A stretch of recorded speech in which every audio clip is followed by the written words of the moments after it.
Welcome to this week's episode of A Girl Dad Podcast. I am Scott O'Neill and I am here with the amazing Lexi. And we have a very special guest. The most special guest, probably. Do you want to make the intro? This is my mom, Marianne O'Neill. Gran is here to join us. We are here in Florida celebrating her 50th birthday this week. 80th birthday. But she acts 50. And looks 50. Yeah, she's the youngest 80. Like 80 sounds crazy. But you're just not. Independent. That's crazy. Yeah. Very active, amazing. Hilarious, giving, fun. amazing. Yes. Just okay, let's get after it. best of the best. Let's get into it. Okay, so we're going to start off with our weekly advice to your daughters. We're also going to get to your granddaughters. So our question for this week is, what advice would you tell someone if they're feeling stuck? In a relationship, in a job, in just life, whatever it is, what would you tell them? I would like to break that down a little bit. So I'm going to take the job first. I think if you're stuck in your job, your very, very first thing should be to go to the person who leads or manages you and have that conversation. Get the feedback you need to hear about you and the way you function and what you contribute and what might be awry. I think that's your first spot. I think after that, you also have some soul searching to do. Am I in the right place? Am I in the right industry? Am I in the right organization within that industry? And then start to look around and talk with people in a variety of industries and positions and get a broader view of what's out there. It's so different now. And I think now we value the person that has been in different industries and in different roles and grown within them, because you bring a whole different perspective to a new job and a new. So I really encourage you to check within, and then check within yourself and find out, what do I want? What do I value? Is this a fit? And if not, where do I go from here? And keep looking and make that an enjoyable search, because it is that. You'll meet a lot of neat people, interesting people, and broaden your perspective. And I wish you well. I love that. I love that. Amazing answer. Well, I'd say three things. One is have a plan. And sometimes that's difficult, but certainly have a plan, have a vision for where you want to go. Number two, find some confidence. Surround yourself with people that give you good energy. Read, support yourself. Get yourself in that zone where you're feeling yourself and feeling confident again. And three, take a step, even if it's a small one. Action begets action, so keep moving forward. Love it. I love it. Those are amazing. So today we're kind of going to talk about, sorry, I was diving right into it. Great advice, by the way. So today, well, it's also Easter Sunday. Yes. Happy Easter. Happy Easter, everyone. We've been saying Happy Easter, everybody. One of the greatest movies of all time is Hop. If you haven't seen it, give yourself Hop a listen. is the best. Easter Love movie. Carlos, one of my favorite characters. Carlos is awesome. But it was so fun because we've had such old kids in our family. Like, we're all grown, but we have babies again. And, it's so fun watching them do the Easter egg hunt and open baskets. And get all excited last night about it. Yeah, it was so cute. It's so fun. Okay, so we're just going to be talking a little bit about parenting and life and kind of, Yeah. just kind of, so we're going to get right into it, Wait, before we do that, can you tell us about your last Easter egg hunt we had? So the last Easter egg hunt that my parents put on for us was very sad. So we wake up, us three girls, and we're like, Easter vibes. Jesus is resurrected. So we're so pumped to go catch some eggs for it, So we go outside. Mom and Dad are giggling a little bit. And we're kind of okay. They're excited for us too. And we go outside. They're the eggs are set. We start running around, searching and searching. Keep looking. And searching. They're really hidden. And searching. We were looking everywhere, and they sent us on a false egg hunt. There were no eggs. It was, because I think Easter fell on April Fool's Day. Did. So, you know, obviously you have to capitalize on that opportunity. It's a big opportunity. Yeah, no. It's tough to pass up. It's amazing. And we just decided next year we're going to throw an adult Easter egg hunt. That'll be fun. With adult things in it. But last night we also got to stuff the little kids' eggs.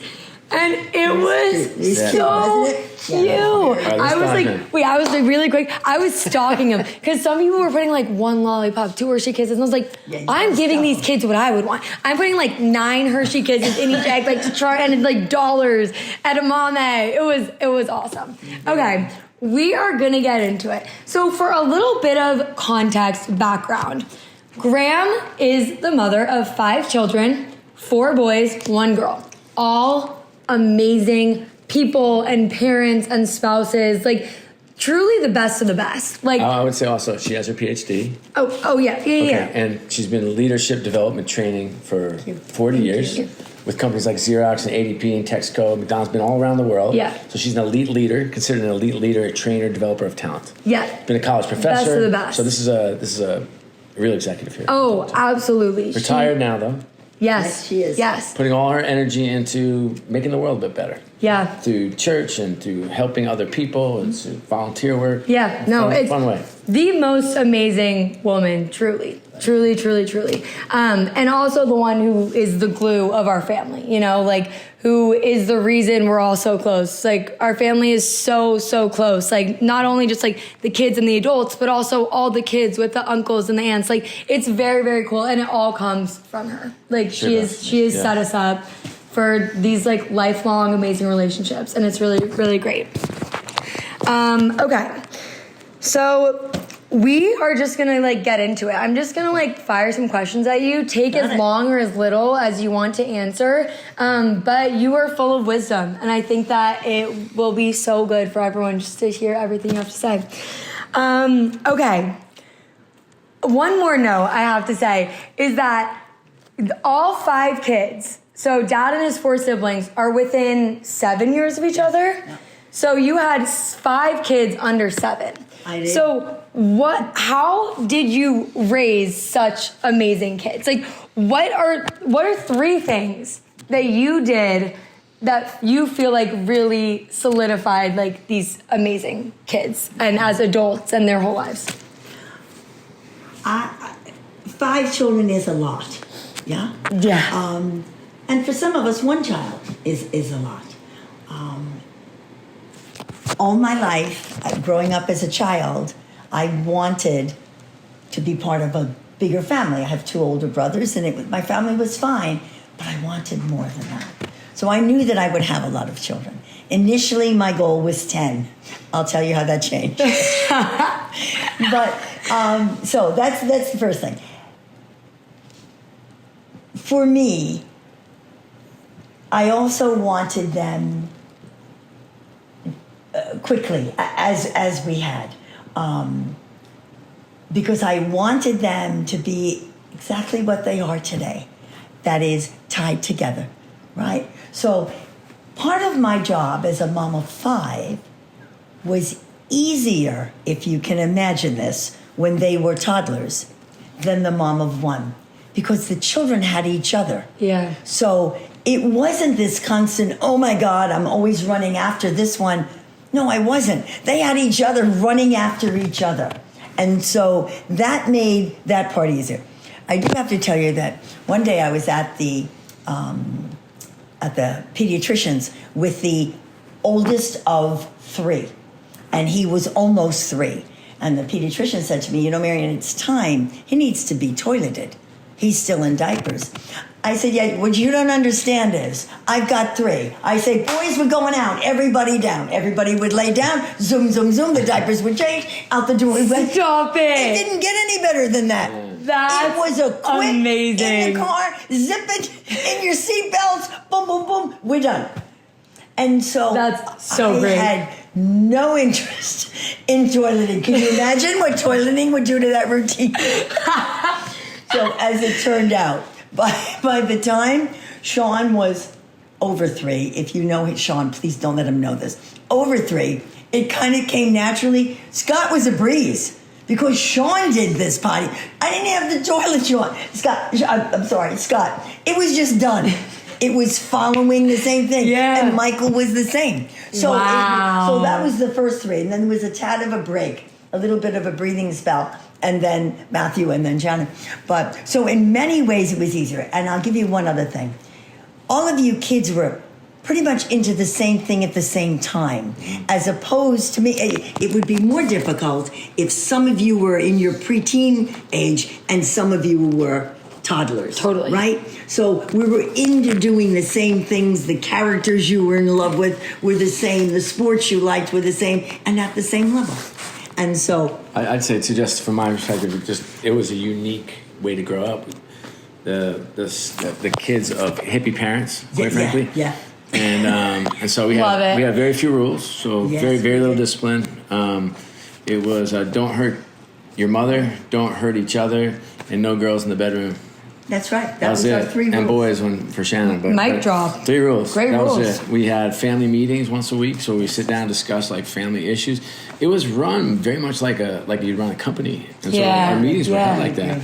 And while my mom and dad always held that they each had 3 votes, which means we would lose every vote. We did take votes. That's nonetheless. amazing. Yeah, they each had 3. That's amazing. We took Took one votes, each. but- Yeah, it was in the bag. But generally, you have 5 siblings who've each run companies. It's kind of really interesting to think about. School, we never. I can't remember a time my parents looked at my report card. I cannot remember a time they asked me to do my homework. I can't remember a time they asked me if I studied for a test, if I written a paper. And so there was not that. It was more like, I remember my mom and dad would both say things like, well, that's ordinary behavior. Like, we're really looking for extraordinary here. Stuff like that. That's so wasn't- good. It was just we were held to a different standard, but managed or raised very differently. Yeah, no, that's wow, that's so great. What was the hardest part of raising 5 kids in that close of an age? That's a very good question. I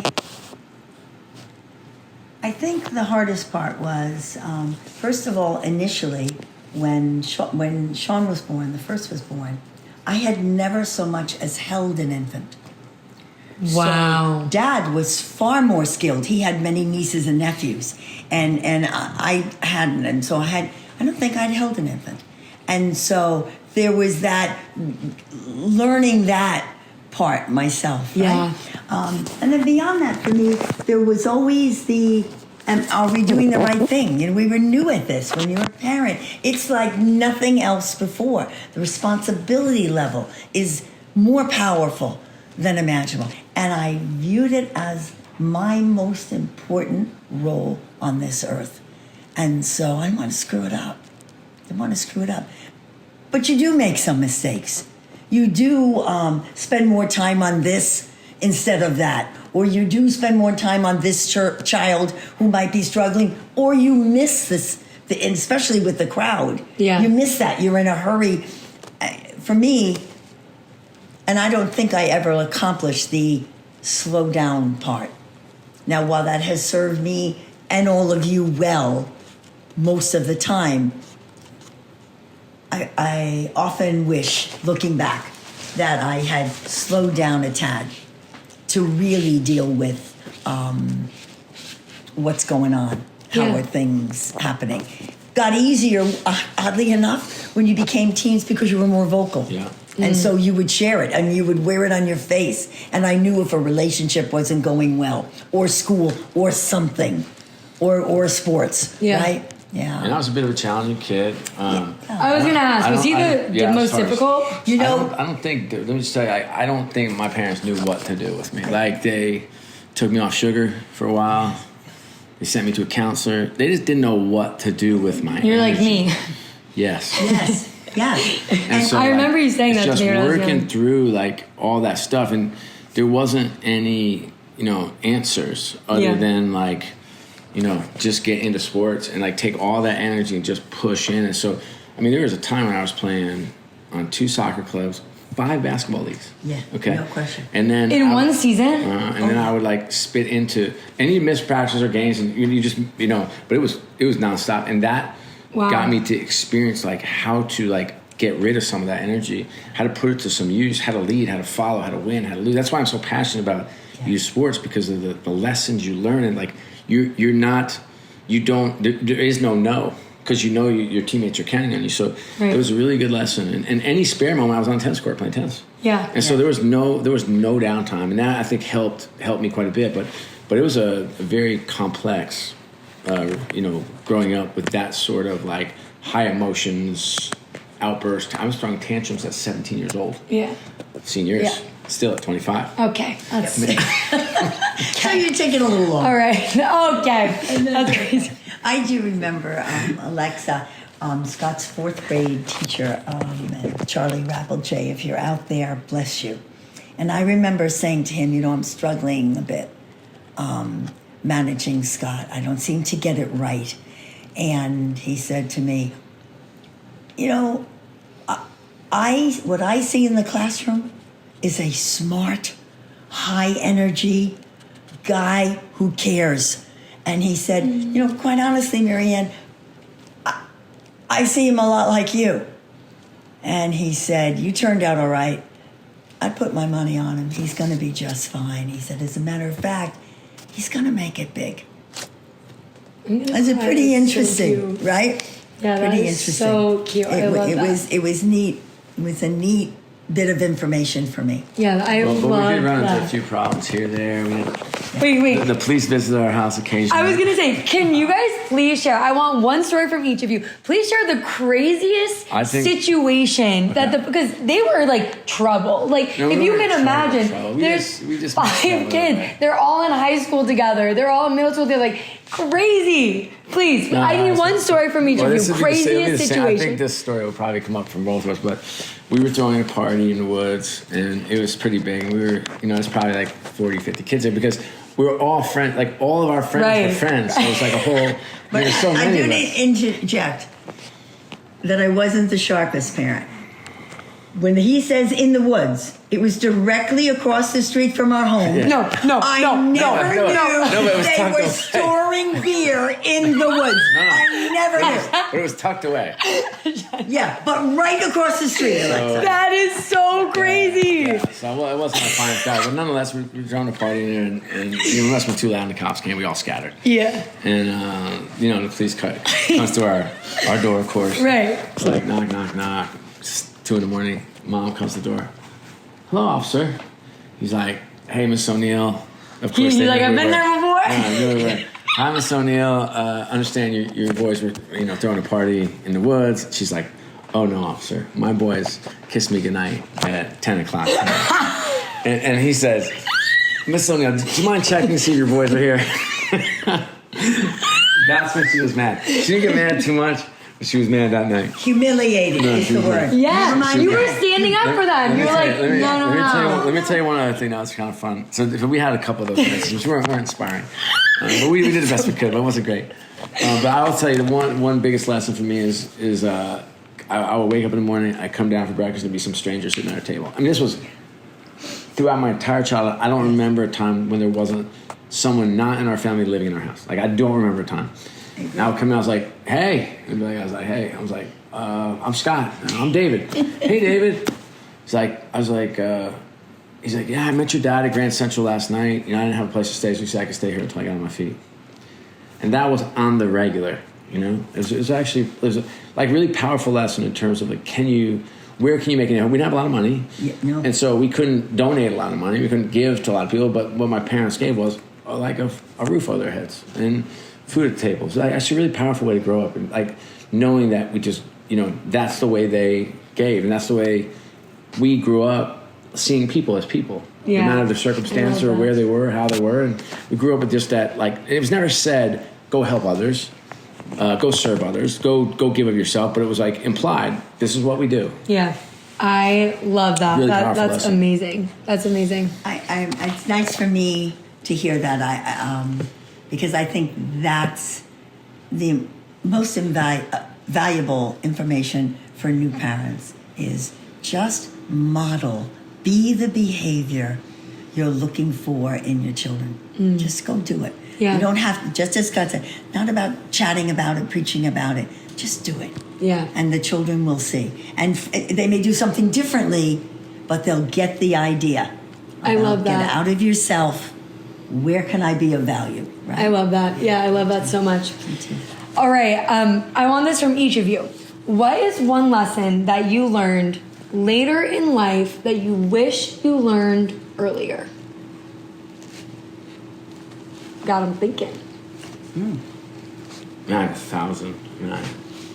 I think the first one is just to be patient. You know, let things unfold a little bit. You don't have to. I have such like infectious energy and such like pop and hardcore like action mode. Sometimes it's like best to take a breath and sit back and see how the cards play out and keep your options open and let the world kind of come to it rather than having to drive every boat. Love that. That's so great. I think for me, it's around the aging thing. I remember when I turned 30 thinking, yikes, good thing I had my 5 kids. It did make me decide that I didn't need 5 more, and so we would stay at the 5.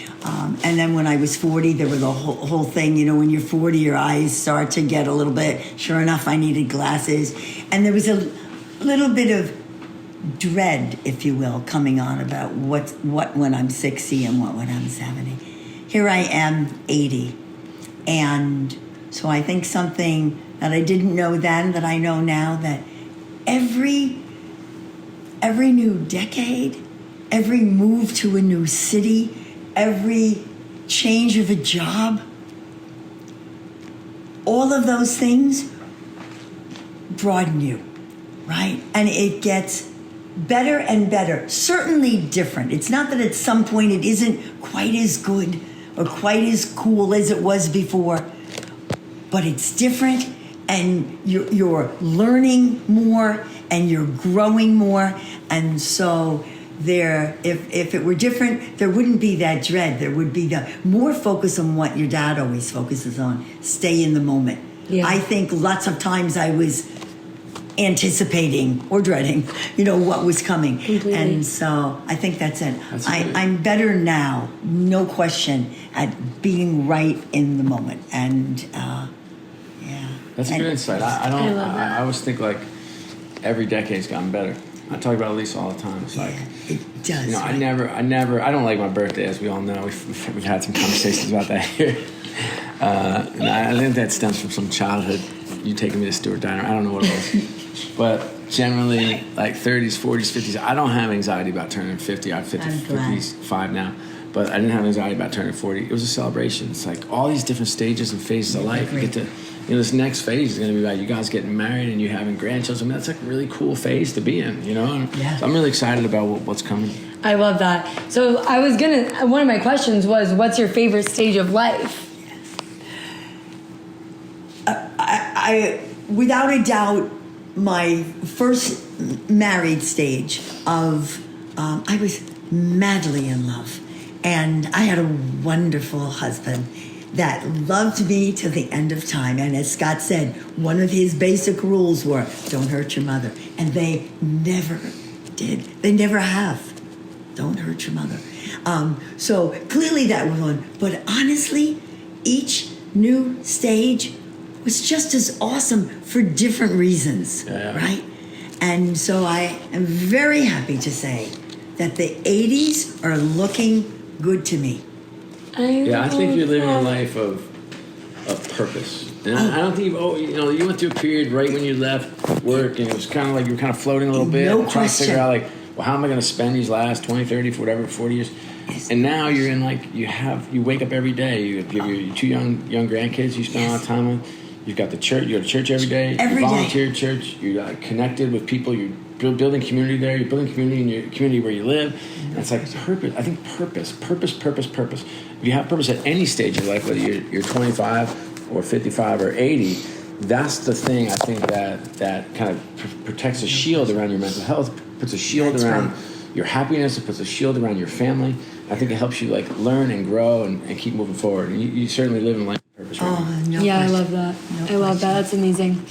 Okay, what experience in your 80 years of life has impacted you the most? I'm going to again say having 5 children. And because that drove me, quite honestly, career-wise, to get to a place where I could be sure that we could provide for them, educate them. You know, I wanted for you whatever degrees you could go for. And so that took a lot of money. And so I had to get what's a career that I can live because it's me and feel strongly about and flourish with the family. Yeah. Clearly that. And it is you 5 and you 14 that drive me every day because I see how fortunate you are and I want the rest of this world to have more fortune as well. And so that's why I serve the unhoused on Friday evenings and I love it. And that's why I keep looking for where can I do more. It's the best. And what I get in return is overwhelming. It beats any salary I ever brought home. It beats anything. And Mom was an early entrepreneur, so back in the mid-'70s, not too many female entrepreneurs, I imagine, in the U.S. Yeah. So she founded a school, the O'Neill School. I She did, has a sweatshirt yeah. on. Yes, the O'Neill This was School. a birthday present. And It's then something from the past. The O'Neill Learning Center was the second school, and then she left that to go work in with Dad and build the O'Neill Group, which was about team building and leadership development, and took her all over the world. Love that. That was another very impactful thing because I'm thinking of a time when I spent training Texaco employees in Nigeria. And it was a phenomenal opportunity to broaden the minds of people who had not experienced a whole lot more than just where they were, where they lived. And Nigeria was going through very difficult times. At that point, it was in the very late 80s, very difficult times.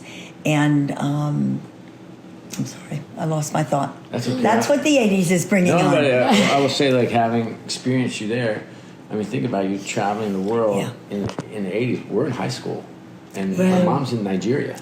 Yeah. So it's like, good thing we had a nice, strong, close-knit family. My dad was in London. She's in Nigeria. They're shooting back and forth, and we're trying to sort it out, like, in real time.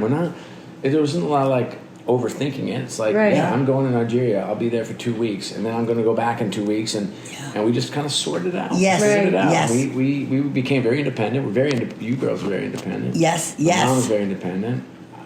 We were raised very independently, and I think that's a nice thing too. It's like I feel like in this next generation coming in, we're babying people a little bit. We didn't get babied a lot, I'll tell you that. So it's like especially the youngest two, Matt and Shannon, like they had a lot of time to either get in trouble or get their lives together, and they got their lives together, and they're doing amazing. And but a lot of it is like them helping us, all helping each other, and figuring out along the way. And I kind of love that, and I was proud of my mom. Like I told the story last night in front of everybody just about when I was 12 years old, and I'd done something. I can't remember what, but my mom took me out of school and had me go. We got my first airplane and flew out to see her train in Colorado. And like I'll never forget sitting there and just watching like my mom, and I was like, okay, like my mom is a baller. She is up there moving this crowd, making them laugh, making them cry, and like line of people wanting to talk to her all the time. And I was like, okay. And I think some of that, in rooms full of men too. All men. Yeah. It was 80s, so all white men. And so, and some of that is like when I'm looking for a partner, I'm looking for an independent, strong woman. Yes. Lisa, Yes. And then as we contemplated raising daughters, now 4 daughters, we talk about like how do we raise strong, independent, tough-minded women, and we have it.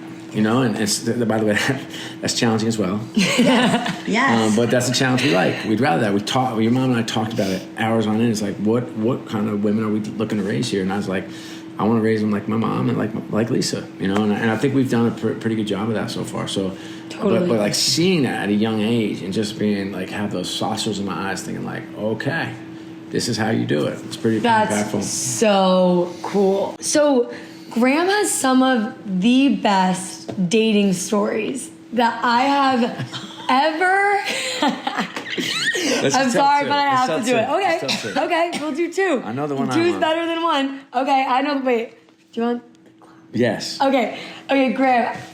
We have to put in a request. You can choose the second one. We have to request the first story. Okay, Don't say the answer to it because I'll write Okay, I'm not going to say the story. St. Armand's Circle. St. Armand's Circle. Oh, this is the best. And when I tell you this story is true 100% of the way, no exaggeration. So I was divorced, and everybody around me, I can't believe you're not dating. I can't believe, and I was like, I can't even imagine. All of a sudden, someone talks me into online dating. So. I'm put it out there. There's a profile I put out there this long. I mean, at least the guy had to be able to read because it was that much, right? And I told everything honest to the core. This is what's great about me. This is what's annoying about me, because I'm pretty clear about that. So I start to get a response from this man. He sounds charming. Now, I'm not good at online dating. And we're getting an email. I think I found an amazing I think I found the guy. He's a professor. He's a really professor smart. at a local university. I think this could be. He's very active. He plays tennis. Exactly. Anyway, so we're getting the family group. He's the guy for me. We're talking about books that we like to read, and I kind of we think a little bit differently, and I like that. So there's even a little back. It's all good. So we decide to meet, and so we're going to meet on Longboat Key, and at this little bar on the water, right? So I get there early, story of my life. So I'm 15 minutes early, and I'm just sitting there looking at the water and thinking, this is going to be the next man of my dreams. I know it. He's right for me. And so next to me is a little girl with her mom, and the little girl's playing. All of a sudden, the little girl says, "Mommy, mommy, mommy, look, a clown car." And I'm thinking, clown car? What's she talking about? So I look around, and there is a bright yellow Volkswagen with a big flower instead of the antenna, yeah? And so I'm thinking, I would have called that a clown car. All of a sudden, I look back at the little girl because she's delighted. She's jumping up and down. "Mommy, mommy, mommy, it's a clown." I think, what? I turn around. There was a full-grown, the guy was tall. He was like 6 feet. Clown. Curly red hair wig, the white face with the painted on smile, right? And the crazy clothes and these big shoes, big red shoes. And he comes flopping along over, and I'm thinking, why would a clown be coming here, right? And he's saying, "Mary Ann, you look just like your photo." I'm like, oh no. How did I miss this? So let me give you a little aside. Because I'm not good at online dating, I never asked the question. Thrilled that he was a professor, because one day I was sure I was going to teach at the university level. I never asked, "What do you teach?" We got onto books and tennis and being cool and whatever you do online. So all of a sudden, I'm just not getting it. And he comes and he sits down next to me, and the little girl is like freaking out. And he says, "You look just like your photo." I'm thinking, yeah, well, you don't. You do not, Because sir. you did not have this smile. And so I said, Not including a picture of the clown situation on the profile is Okay. crazy. No. That's crazy. never even mentioning it. Now, I'm a little afraid of clowns. That made it even worse. So he asked me a random question, "Surprised, are you?" Something like that. And when I go to answer, he squirted me with this little flower with water on That his is lip. so You crazy. had to get me. Oh, How long did you last? I've been 5 seconds. and I'm now out. That would have been. I'm not Marianne. That's my wrong girl. And I should have. I said Julianne. You say Julianne? That's my newness to online dating. I don't know how to get out of this situation. Yeah. So Terrible. I say, "Why are you dressed like a clown?" And he says, "Well, Sarasota is the home of Ringling Brothers." He says, "Well, surely you know there's a clown college. I teach in the clown college, and today was a special event. The students and the faculty dressed up." I'm thinking, well, wait a minute. You planned the time and this date Why didn't you go home and shower? Right. And why did he ask me to call him Dad? Right. Okay. All right. Well, let's wrap this up with let's wrap this up. let's wrap this up with a little guess the Disney character. Okay. Guys, wait, can I just ask one more question? Okay, sure. Okay, one more question. Actually, two more questions. Oh my gosh, we're already so over. We are. Okay, we're gonna go rapid fire these 2 questions just 'cause I want to hear your answers. What is one piece of dating advice that you would give your grandchildren? Obviously, I'm not very good at dating, but no question, take the time, observe him or her in a variety of situations. See how they respond to others. What do they treat other people? Even just people walking on the street with respect and dignity. It is key. I love that. I totally agree. Yeah, I absolutely love that. And then last question, how did you react to your children's failures? The children have been very successful in things that they have attempted. And I don't mean just career. I mean in friends that they have gathered about them and things that they do in sports that they play just for fun and so forth and so on. But there's only one way to react. It's to go to, how can I help? What can I do to get you through? And usually there wasn't much that I could do, but you could at least say, I love you. Yeah. I love you. I support you. We're good here. Totally. Right? I love that. Okay, we always wrap it up with a guess Disney character. I will have a Disney You do character. it. Graham, you can guess. You can guess. Okay. good. Wait, but can you tell me who it is? No. So you have to guess for clues. Like, is it a man? Is it a woman? Is it a princess? I'm sorry. I got you. Okay, so... She's not a big listener. Yeah, I was going to say you never listened to the end of an episode before. It'd be great to have you listen. Just one time. Like, we have a never pretty made good it to following. the We got end. 500,000 views last week in our clips. I know. See the last few. Maybe this is a new It's all good. edition. It wasn't on the first It's on one. everyone. It really Yeah, wasn't. keep going. Okay, so is it a character that I would know? Yes. Oh, good. So is it an earlier Disney Yes. character? Oh, good. So would it be one of my favorites? Would it be a cute little, tiny little female mouse? No. Oh, bummer.